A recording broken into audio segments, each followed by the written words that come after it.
එකමත් එක කාලෙක ලොකු කන්දක් මුදුනින් පටන් ගන්න ලස්සන දියපාරක් තිබුණා.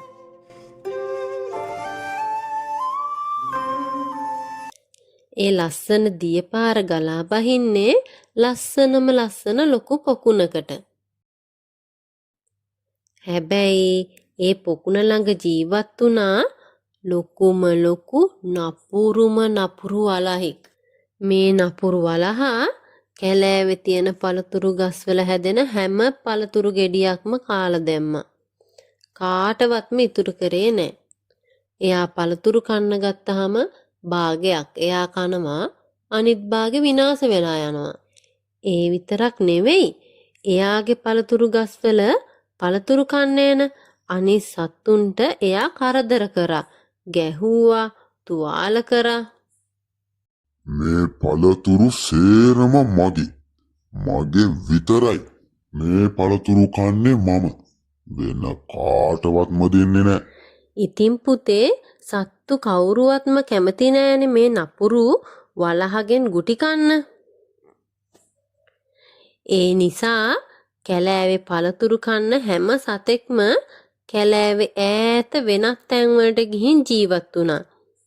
මේ වලහා ඉන්න පැත්ත පළාතකටවත් ආවේ නෑ.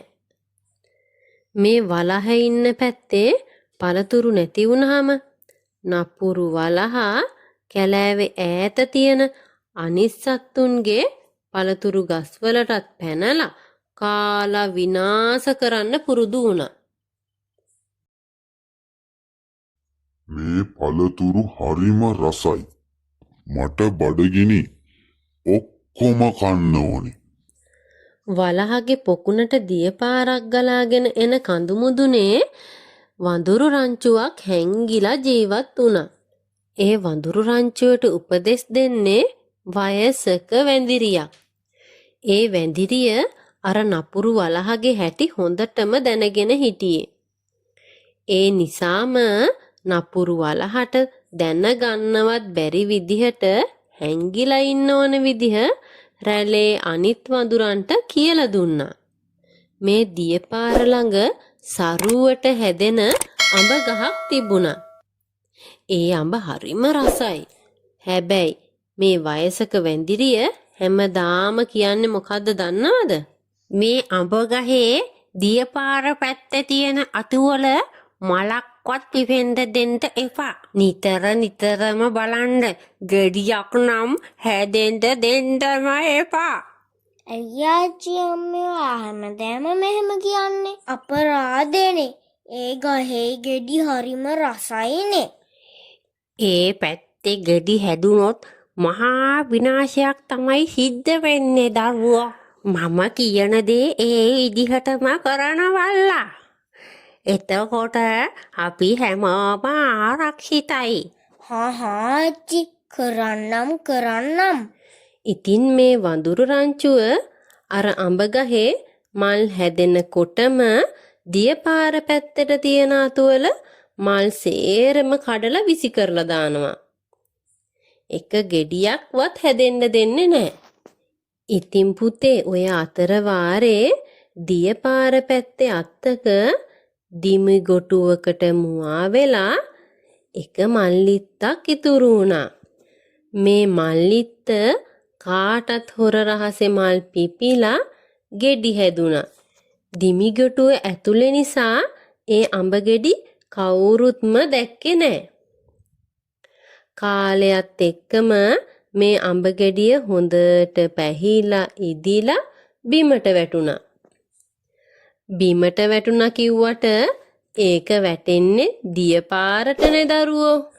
ඔන්න ඉතින් දියපාරට වැටුණ අඹ ගෙඩිය දියපාර දිගේ ගහගෙන ගිහිල්ලා පොකුණට වැටුණා. ඔයාලා දන්නව නේද මගේ දරුවෝ, ඒ පොකුණ ළඟ කවුද ඉන්නේ කියලා? ඔව් අර නපුරු වලහා තමයි. ඉතින් නපුරු වලහා දැක්කා අඹ ගෙඩියක් පොකුණේ පාවෙනවා.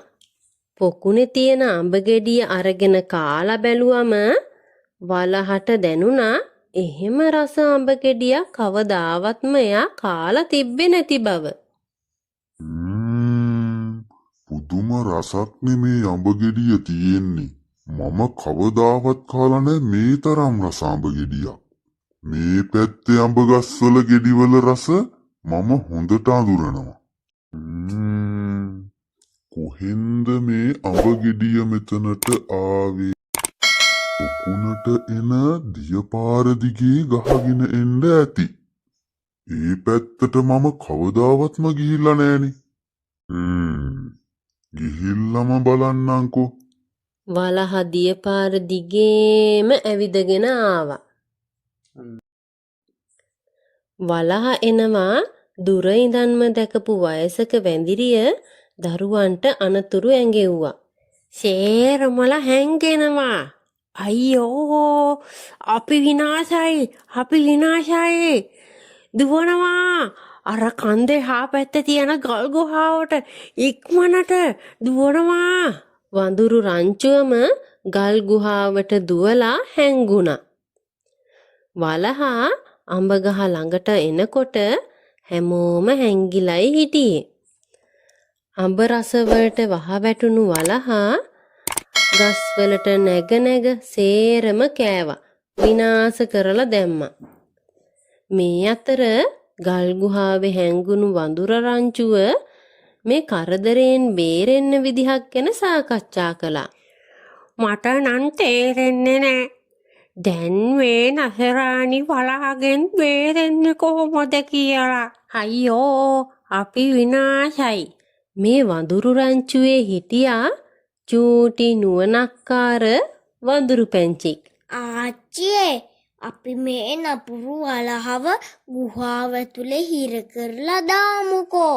මේ දොරෙන් ඇතුළට ආවම වෙන කිසිම තැනකින් එළියට යන්න ඉඩක් නෑනේ. ඉතින් අපි මේ ගුහාවේ උගුලක් කටවමුකෝ. "ෂා! ඒක නම් නියම අදහසක් කොළුවෝ." වඳුර රංචුවම එකමුතුව වැඩ කරා. ශක්තිමත් දඬු වැල් ගෙනල්ලා හොඳ උගුලක් හැදුවා. එයාලා ගුහාව ඇතුළට පළතුරු වර්ග ගෙනල්ලා පිරෙව්වා. අපේ නුවණක්කාර වඳුරු පොඩිත්තා මීවදයකුත් අරගෙන ඇවිත් ගුහාවෙන් තිබ්බා. "කොහෙන්ද දරුවෝ මේ අදහස ඔයාට ආවේ? නියම අදහසක් නේ." ඇයි ආච්චි කියලා දුන්න කතාවල තියෙන්නේ වලස්සු මීවද කන්න ආසයි කියලා. හොඳයි. ඔන්න ඉතින් දැන් වඳුරු රංචුව උගුල හදලා ඉවරයි. දැන් තියෙන්නේ වලහව උගුල හදපු ගල් ගුහාවට එක් කරගෙන එන එක. ගුහාව ළඟ ඉඳන් වලහා ඉන්න පැත්තට වෙනකම්ම පාර දිගටම පළතුරු දැම්මා. වලහා පළතුරු කාලා ගහක් යටට වෙලා සැපට සැපේ නිදි. ඒ නිසා සද්ද බද්ද නොකර වඳුරු රංචුවට පළතුරු දාන වැඩේ කරන්න පුළුවන් වුණා. අවදි වුණ වලහා දැක්කා පළතුරු පාර දිගේ වැටිලා තියෙනවා. වලහා පෙරේතකමට පළතුරු ඇහිඳගෙන කකා දිගටම ගියා. ගුහාව ඇතුළටම ගියා.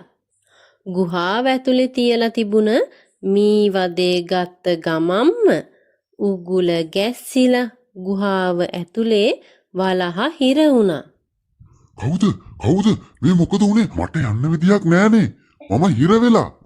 ඉතින් දරුවෝ නුවණක්කාර වඳුරු පැංචයි එකමුතුව සමගියෙන් වැඩ කරපු වඳුරු රංචුවමයි හින්දා මුළු කැලෑවම මේ වලස් නපුරගෙන් බේරගන්න පුළුවන් වුණා. හැබැයි එයාලා නපුරු වලහව අමතක කරේ නෑ. එයාට දවසකට ඕන කෑම බීම ගුහාව ඇතුළට දුන්නා. අපි කාටවත් නපුරු වෙන්න හොඳ නෑනේ නේද? මේ වගේ කතා දිගටම බලන්න අපේ YouTube channel එක subscribe කරලා තියාගන්න.